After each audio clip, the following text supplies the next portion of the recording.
Hello दोस्तों, नमस्कार। उम्मीद है आप सभी लोग स्वस्थ होंगे। काफ़ी अच्छी आप लोगों की तैयारी चल रही होगी। दोस्तों, आज हम चर्चा करेंगे अध्याय 14। ठीक है, तो अध्याय 14 जो भी उसमें नियम दिए गए हैं उनके संबंध में चर्चा करेंगे और उसके साथ ही एक अभ्यास भी करेंगे। ठीक है, जिसमें शब्द बनाने हो, जिसको पढ़ना ना हो, पढ़ने वाला अभ्यास हम अगली क्लास में करेंगे और इस क्लास में केवल उसे करेंगे जिसमें पढ़ने वाला ना हो, ताकि आप बनाओ और उसके बाद चेक करके उनको प्रैक्टिस कर सको। ठीक है, तो आज है न, प और फ, इन तीनों के लिए नियम। अभी तक हमने जो नियम देखे थे अंकुश और नाद के, नाद किस में लगा था? रौ में। और अंकुश किस में था? अंकुश था लौ के लिए। अब जो नाद आएगा ये आएगा नौ के लिए, नाद। ठीक है, और प और फ के लिए क्या आएगा? अंकुश। तो ये नियम अब हम देखने वाले हैं। ठीक है, एक तरफ नाद और एक तरफ अंकुश। तो जो रौ और लौ था वो किसी भी वर्ण के प्रथम स्थान पर प्रयुक्त होता है। ठीक है, यहाँ पर प और फ और जो नौ है ये तीनों कहाँ पर है? अंतिम स्थान पर। ये अंतिम स्थान पर प्रयुक्त होने वाले हैं।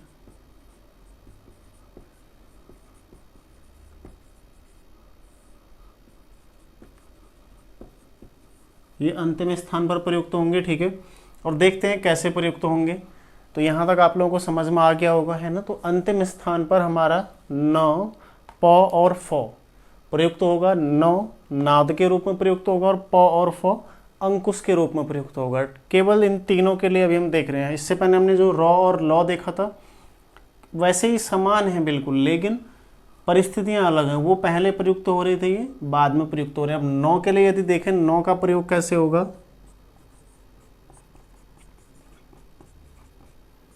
नौ का प्रयोग, ठीक है, तो नौ का प्रयोग सबसे पहले तो नाद के रूप में होगा।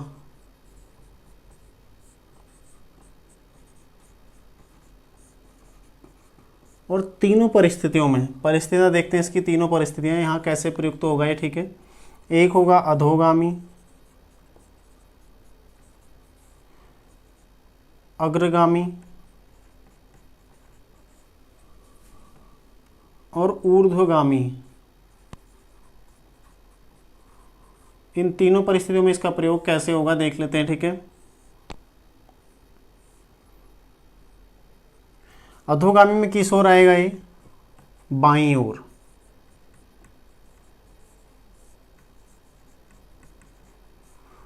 अग्रगामी में किस ओर आएगा ये? नीचे की ओर।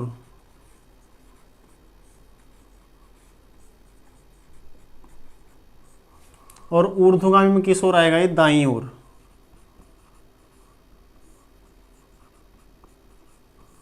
ठीक है, इतना आपने याद रखना है। तो नौ का प्रयोग कैसे होगा? नाद के रूप में होगा। सबसे पहले तो नाद यानी कि इस तरह से। ठीक है, किसी भी परिस्थिति में हो सकता है नाद। अधोगामी में बाईं ओर आएगा, मतलब जो वर्ण बन रहा है। ठीक है, उदाहरण मैं समझाता हूँ आपको। जैसे त है, ठीक है, यदि तन लिखना है तो कैसे लिखेंगे आप? त न, ये यहाँ पर नाद लग गया ना, त न, इस तरह से। ठीक है, और अग्रगामी में नीचे की ओर। यदि आपने कन लिखना है, क न, ये नाद लग गया यहाँ पर। ठीक है, कन ऐसे। यदि ऊर्ध्वगामी में आपने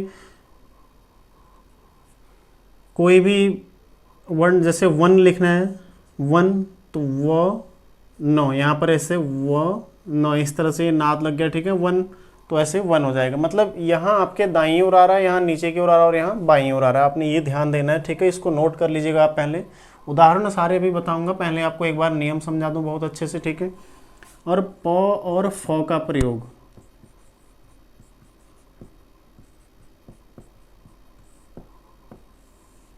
ये भी तीनों परिस्थितियों में आ जाएगा। ठीक है, एक अधोगामी, अग्रगामी और ऊर्ध्वगामी। ठीक है, अधोगामी, अग्रगामी और ऊर्ध्वगामी। तो अधोगामी में इसका प्रयोग किस तरफ होगा? दाईं ओर, दाईं ओर। ठीक है, और किस रूप में हो रहा है? अंकुश के रूप में।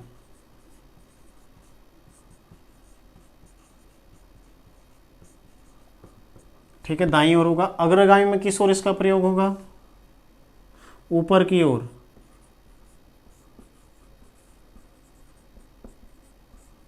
और ऊर्ध्वगामी में कहाँ होगा? बाईं ओर।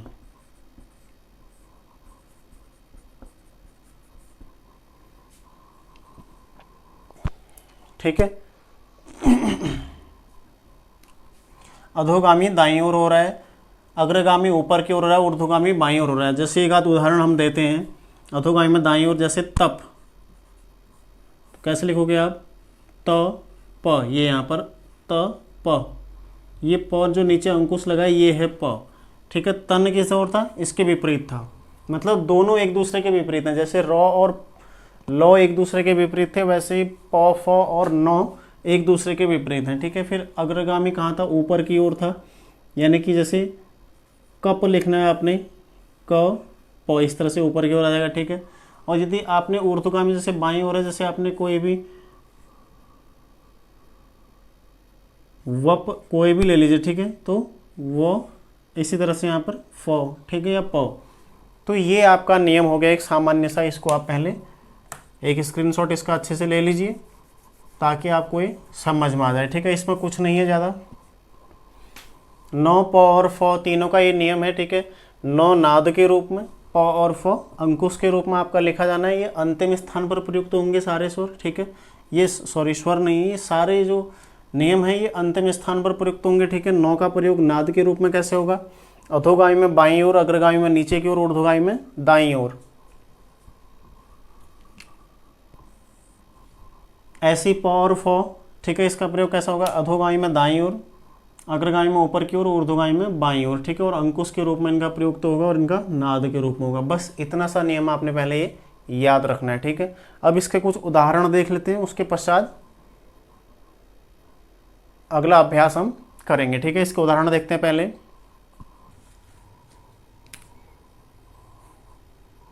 एक बार इनका नियम के साथ अब उदाहरण भी समझ लेते हैं। ठीक है,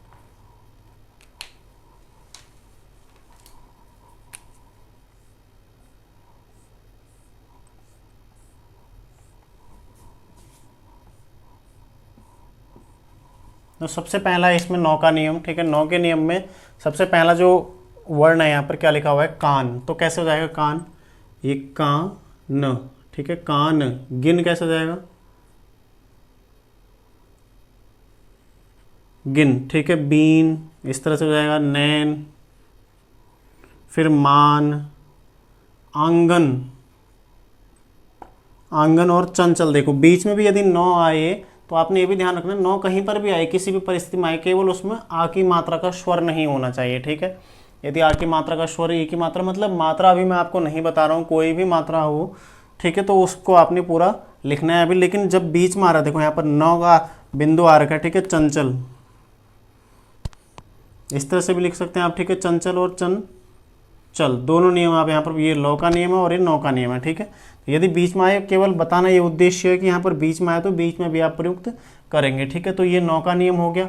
ऐसे ही प और फ का नियम, जैसे पहला है बाप, बाप। ठीक है, कोप, को प। ठीक है, गफ, ग फ। ठीक है, तप, ताप। ठीक है, ऐसे ही चपटा, चपटा, इस तरह से हो जाएगा चपटा। ठीक है, अब पहला सवाल आपके मन में आ रहा होगा, यहाँ पर देखो चपटा भी क्या है? बीच में आ रखा है। तो आपको ये भी क्लियर होगा कि यदि बीच में आएगा तब भी आपने प और फ का प्रयोग करना है। अब ये सारी चीज़ें देख के आपके मन में एक संदेह सा उत्पन्न हो रहा होगा, और वो क्या है कि इनको पढ़ेंगे कैसे हम? प और फ को कैसे समझेंगे? देखो ये तो आसान है। ठीक है, इस पर तो केवल नौ ही होना है एक और घूम के, लेकिन इनको कैसे पढ़ेंगे सवाल ये है ना। तो इसको कैसे पढ़ेंगे? बहुत ही आसान है। कुछ ही ऐसे शब्द होते हैं जहाँ पर प और फ इस तरह से प्रयोग में आएगा, बहुत कम शब्द। अब मान लिया तप आता है कहीं पर लिखने के लिए, आप तप को तप ही पढ़ेंगे ना। इस तरह से आपने लिखा है प ही, इसको पहले आप जब भी इसको पढ़ने का प्रयास करेंगे तो पहले इसको आप, जैसे कोप है, आप कोप लिखें, आप तप लिखें, तो आप पहले इसको क्या पढ़ेंगे? कोप, क ओप, कोप, या फिर फ उसके बाद देखेंगे। यदि कोप में शब्द बन गया तो फिर फ से तो बनेगा नहीं, क्योंकि कोफ तो होता है नहीं। केवल दो ही चीज़ें यहाँ पर आ रही ना, देखो या तो प आ रहा है या फ आ रहा है। फिर आपने सोचना है कि हाँ ये पौ है या फौ है, और जो आपने शब्द सुना है, जो आपके शब्दकोश में जो शब्द है, ठीक है, वही शब्द बनना है। कोई इसमें संदेह या कंफ्यूज होने की आपको बिल्कुल भी आवश्यकता नहीं है, ठीक है। तो ये आपका क्लियर हो गया, पौ और फौ का नियम, साथ में नौ का नियम। बस सिंपल, पौ और फौ के नियम के विपरीत ही नौ का नियम है। एक नियम याद रखो, दूसरा नियम आपको स्वयं याद रहेगा, ठीक है। नौ का याद रखोगे तो पौ फौ याद रहेगा, पौ फौ याद रखोगे तो नौ याद रहेगा, क्योंकि दोनों एक दूसरे के क्या हैं, विपरीत हैं। बस इतना आपने ध्यान देना है। तो अब अध्याय 14 का ये नियम क्लियर हो गया। अगला जो अभ्यास है इसमें, अभ्यास 65, वो है पढ़ने के लिए, ठीक है। तो पढ़ने के लिए तो उसको हम अभी नेक्स्ट क्लास में पढ़ेंगे, क्योंकि आप लोग उसको पहले से पढ़ के रखिएगा। पहले से पढ़ के रखोगे तो आपको बेहतर समझ में आएगा।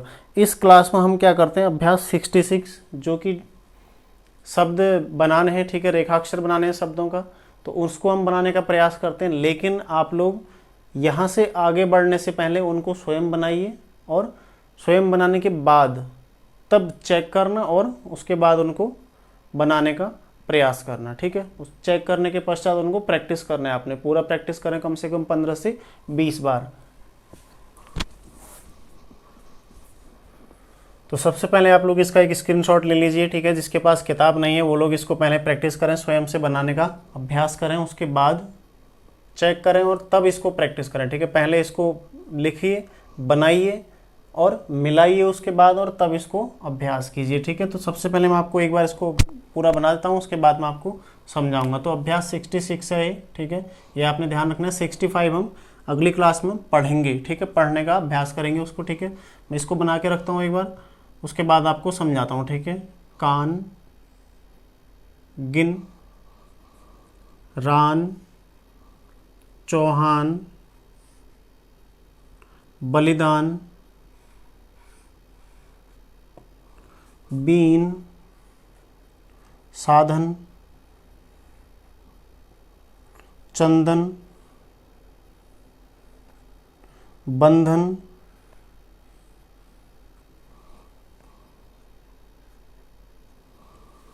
खंडन,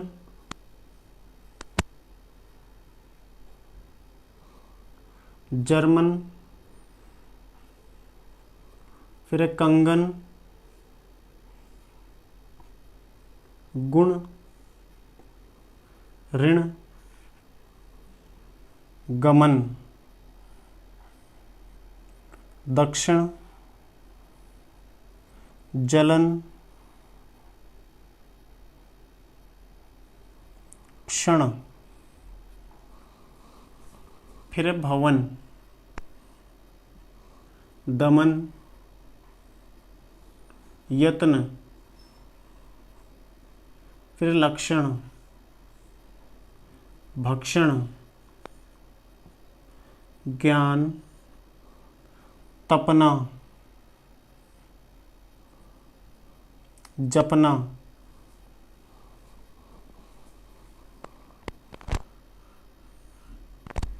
फिर सपना, सॉरी खपना है,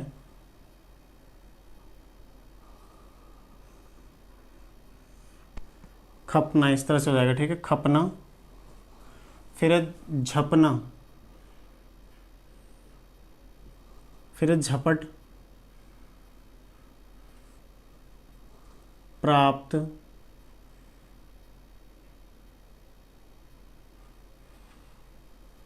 हर्फ, जप तप, फिर भपका और सपना,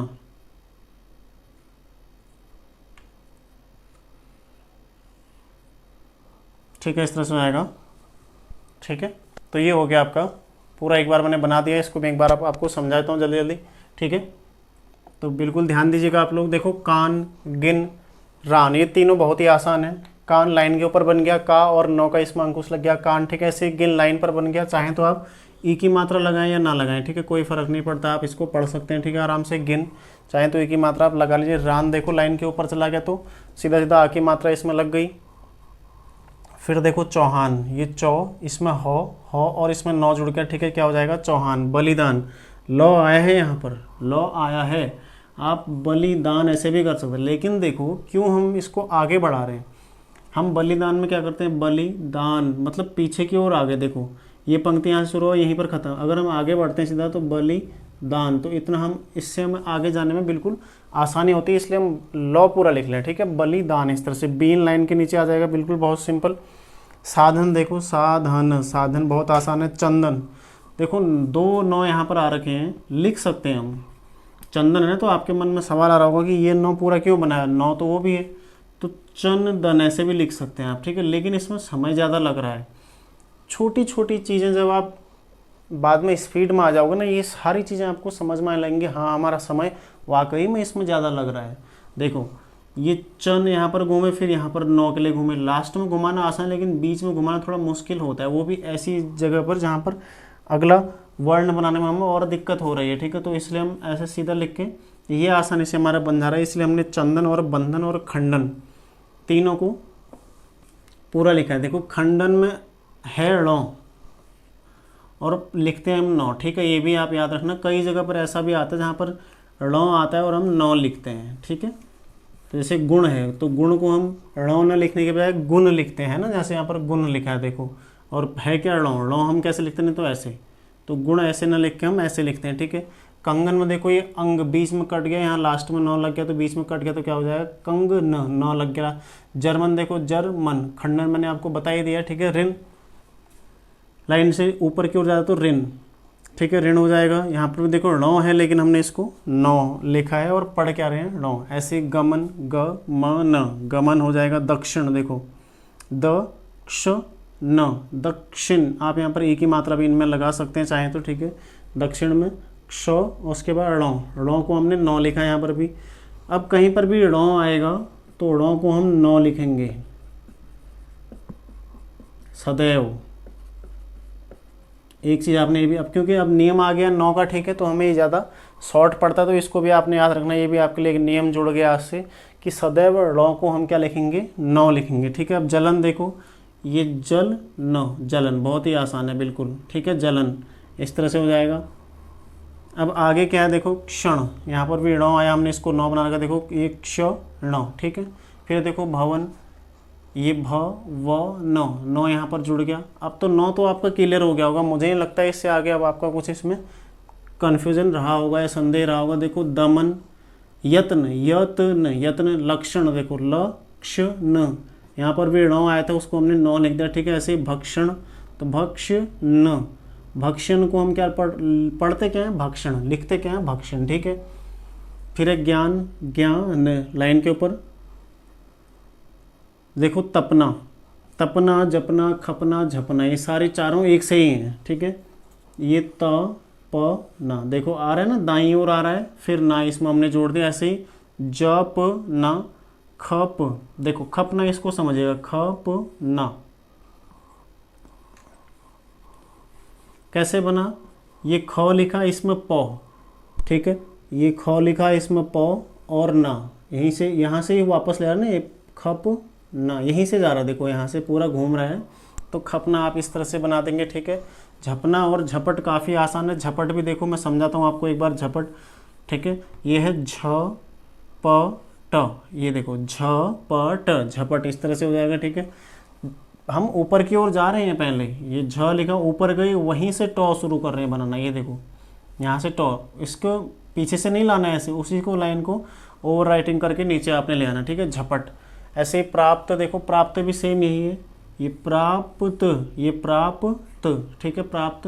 हर्फ, यहाँ पर ह के साथ र, यहाँ पर ह वाला नाद आ गया, ठीक है। फिर है जब तब, तो जब तब ये काफ़ी आसान है, जब तब इस तरह से हो जाएगा, ठीक है। भप का काफ़ी आसान है, और सपना ये भी काफ़ी आसान है, ठीक है। तो यहाँ तक आप लोगों का क्लियर हो गया। तो अभ्यास 66 आप लोगों ने प्रैक्टिस करना है पूरा, कम से कम 20 बार, कम से कम 20 बार, ज़्यादा जितना आप बढ़ा सकते हैं 40, 50, 30, ठीक है, ये आप पर निर्भर करता है आप कितना मेहनत करते हैं, लेकिन 20 बार तो लिखना ही लिखना है।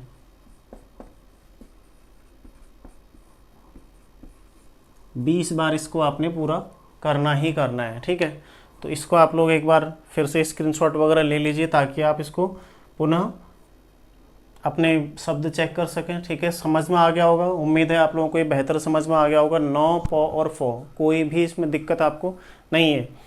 बस सिंपल आपने याद रखना है, एक तो अंतिम स्थान पर प्रयुक्त होगा और कैसे प्रयुक्त होगा। नो पहले आप अधोगामी ले लीजिए, तो नो आगे की ओर, तो पो पीछे की ओर, एक आपने याद रखना है।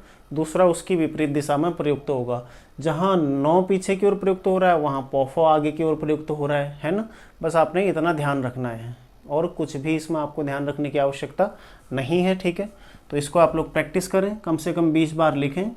और अगला जो अभ्यास है, अभ्यास 65 जो हम कल करेंगे, क्योंकि आज हमने 66 किया है, वो पढ़ने वाला है 65, इसलिए हम उसको कल पढ़ेंगे ताकि आप लोग उसको पहले पढ़ के रख सकें। ठीक है, तो पढ़ के रखें उसको आप लोग, और नेक्स्ट क्लास में उसको पढ़ेंगे ताकि आपको वो भी क्लियर हो जाए। देखो पढ़ के आपने अवश्य रखना है। ठीक है, इसलिए मैं उसको अभी नहीं बताया क्योंकि आपने उसको पढ़ना है। जब आप पढ़ोगे तभी आप जल्दी जल्दी पढ़ना सीखोगे।